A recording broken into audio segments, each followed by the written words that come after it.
So I want to talk to you about the way you talk to yourself. I have this little theory on how to get good at things, and I call it baby steps and happy dances. Baby steps because, well, how we get good at things initially, a lot of it comes down to not just the actions we take, but how we treat ourselves when we take those actions. And we want to think about how, if you were helping a child learn how to walk, how you would respond to that person. So here's the thing, when a child is learning to walk, we know that they're not going to get it right on the first go. And they go off crawling over to the couch, they climb themselves up and they turn themselves around and they go to make that one monumental first step.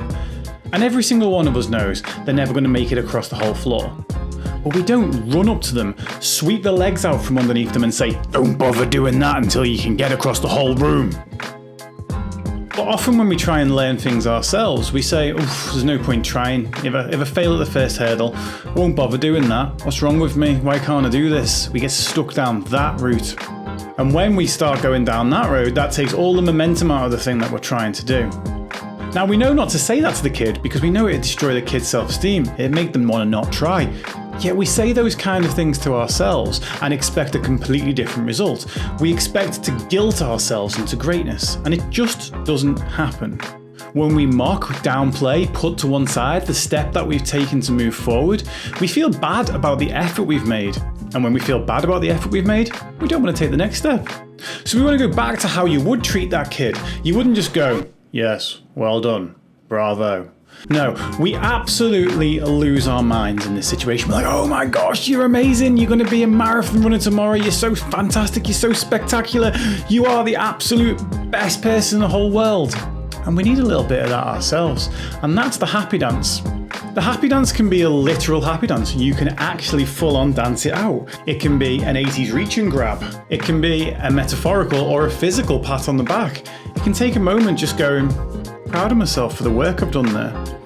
Because then what we do is we acknowledge the work itself. We feel good about that, even if the result isn't where we want it yet. And instead of guilting ourselves towards greatness, we encourage ourselves towards it instead. And just like that baby, we go back to the couch the next day, we take a couple of extra steps. We go back the next day, take a few more. And before we know it, we're making it across the whole room. And while we're here, let's get a little bit more value out of this analogy. And now I'm talking about when we go back to something after we've taken some time off. Now, if on day 3 the baby takes 5 steps away from the couch, and then on day 4 they only take 2, again, we don't run up to the child and go, "Oh, you're such a failure. I can't believe you're only taking 2. You took 5 yesterday. You're such a loser." But again, we say that kind of thing to ourselves, and we know what it would do to the kid and their self-esteem. But once again, we try and guilt ourselves into greatness. When we know what we're capable of, when we know what we've done in the past, our first steps back towards it aren't good enough. They're not the milestones that they once were. And when we treat it like that, again, we don't want to go back to taking those actions. And as a result, if we don't take the actions, we never get back to the place we want to be. So we want to treat going back to something the exact same way as we did the first time. Celebrate the victories, celebrate the wins, get excited, get that momentum and start moving towards the goal that you want. And before you know it, you'll be back there.